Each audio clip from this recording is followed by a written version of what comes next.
At sa wakas mga brothers on the wheel, nakita na nga natin in person itong bagong Hyper Underbone ng Rusi. Ito nga yung Plane 150X. Pero bago tayo magpatuloy para ikutan ang motor na ito, huwag nyo pong kalimutan, suportahan ang ating YouTube channel. Huwag nyo pong skip ang ads. At kung dito naman kayo sa Facebook nanonood, i-share nyo na po ang ating episode para po maraming makakita. Kaya mga brad, let's go sa go! Get ready. Drop the beat. Damn, you're so fine.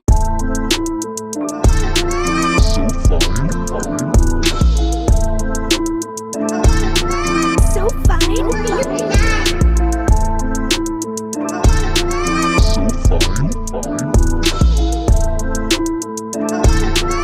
So fine.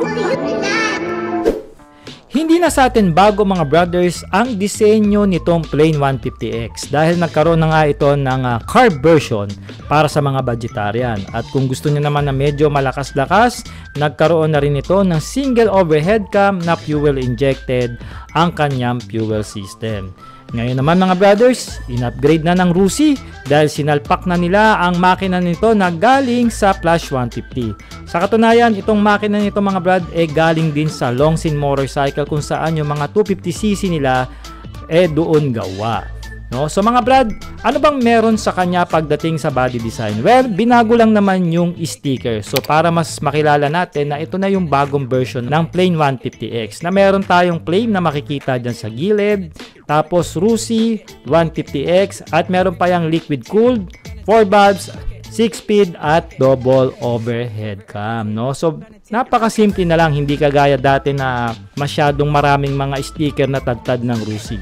Ngayon nakikita ko na nandito meron na lang siyang sticker dito sa kanyang front telescopic port. Pero pwede nyo naman tanggalin yan mga brad. Alright, and then yung kanyang kulay dito, combination ito ng red at saka white. And then meron din siyang cyan and white. And then black and white. So meron po kayong tatlong color na pagpipilian dyan. Going dito sa kanyang front facing mga brothers on the wheels, makikita natin na meron siyang robotic style na headlight.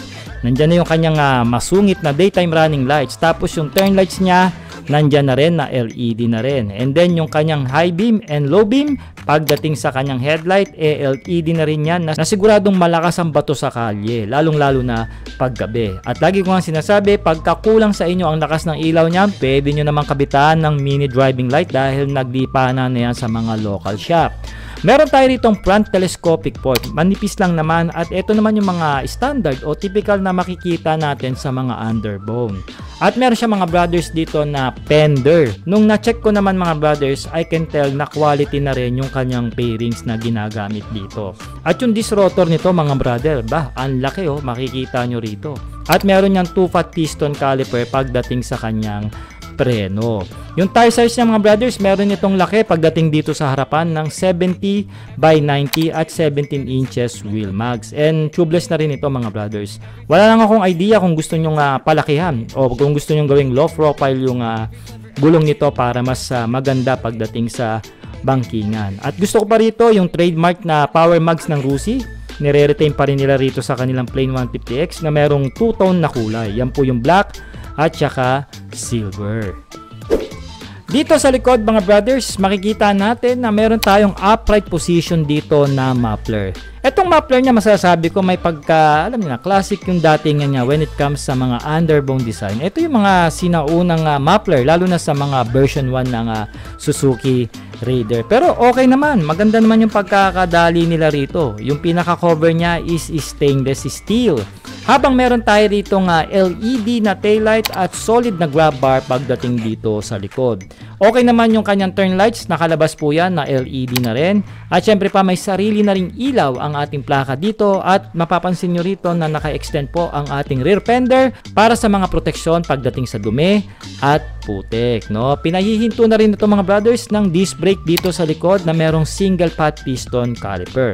At pagdating sa kanyang tire size, naka low profile ito mga brad na 110 by 70 at 17 inches na wheel mags. No? Naka-tubeless na rin ito at sabi ko nga, ang ganda talaga mag-design ng Rusi pagdating sa kanilang mags. No? Naka-centered monoshock na rin ang rear suspension nitong Plane 150 kaya naman aasahan natin na maganda ito pagdating sa kurbada. At mga brad, sino ba makakapagsabi dyan? Lalong-lalo na itong mga owner ng Flame 150X kung ano po ang sprocket combination nitong bagong motor na ito. Paki-comment nyo na rin sa comment section. At ano ba ang magandang sprocket combination para at least alam ng mga brothers natin kung sakaling magpalit o mag-upgrade sila. Dito naman sa handlebar mga brothers on the wheel, makikita natin na naka-clip-on handlebar siya. Medyo mataas naman yung pagkakarise. Meron nga pala tayo ritong standard na handle grip na mostly makikita natin sa mga motorsiklo na brand new. At ang maganda rito, bakal na rin ang kanyang end-bar. So kung maitutumba nyo itong motor, siguradong hindi po magagasgasan. Lalong-lalo na yung fairings niya rito sa bandang baba. Naka-standard po ang ating mga levers dito magmula sa preno at saka sa clutch. Pagdating naman sa switches, sa left meron tayo ditong horn, left and right, nandyan na rin ang switch ng ilaw at saka yung iyong high beam at low beam, no? Dito sa kanan, makikita nyo na lang dyan mga brothers, nandyan ang throttle at syempre ang kanyang electric starting at yung brake lever sa harapan. Dito sa gitna, ang gusto ko rito, nilagyan nila ng shutter key for extra security ng motorsiklo. At dito mga brothers, naka-color digital meter na rin ito, kaya naman kahit tirik pa ang araw, makikita nyo pa rin o visible pa rin ang kanyang meter panel. Nandyan na nga yung RPM, meron na rin tayong speed meter, odometer, at yung iyong fuel meter. Meron na rin itong neutral indicator at syempre pa gear indicator, left and right, at syempre yung kanyang engine check. Pagdating naman sa upuan mga brad, manipis lang naman yung kanyang upuan, which is ito talaga yung mga karakteristik ng isang underbone. Ang advantage naman ng ganito, kung maliit ka na rider, siguradong mailalapat mo ang iyong dalawang paa. Alright, meron nga pala itong mga brothers na tank capacity na 5.3 liters. At sad to say, wala na kayo mailalagay dyan sa ilalim ng kanyang underseat compartment. At may claim nga pala ang Rusi dito mga brothers ng 52 kilometers per liter. Again, lagi ko nga sinasabi, hindi po yan talaga saktong makukuha nyo. Maaari po yan maglaro ng around 47 to 52 kilometers per liter na magdidepende sa bigat nyo, kung may angkas kayo, road condition, kung dire-diretso ba o traffic, at syempre yung kay inyong riding habit na nakasanayan, kung walwal ba kayo o chill ride lang magpatakbo. Okay, so pagdating sa kanyang seat height mga brad, meron lang itong 765 mm. So hindi po siya ganong kataasan, kaya naman kung ikaw 5 flat pataas, siguradong hindi ka mahihirapang i-manage ang motorsiklong ito. Habang meron naman siyang 180 mm na ground clearance. Yun naman ang maganda sa kanya mga brad, above average. So kung may mga dadaanan kang lubak o sabi ko nga yung mga malalaking humps, especially dyan sa Maynila, hindi naman sasayad ang ilalim nitong Flame 150X. At sigurado mga brothers, magaang lang ang motorsiklong ito, napapalo lang ng around 110 kg. Wala nga itong nilagay dito sa kanyang manual, pero hindi ito tataas ng 110 to 115 kg kasi makikita nyo naman yung body structure niya napaka lightweighted niya talaga. Alright mga brothers, alamin na natin kung anong meron sa makina. Syempre pa, same lang naman sila ng specs ng Plus 150 dahil isang makina lang ang kanilang ginagamit. Meron nga pala itong power na 16.8 horsepower at 9,500 RPM. Habang kaya naman itong sumibat ng 14.5 Nm of torque at 8,000 RPM. So medyo high revs po ang motorsiklong ito.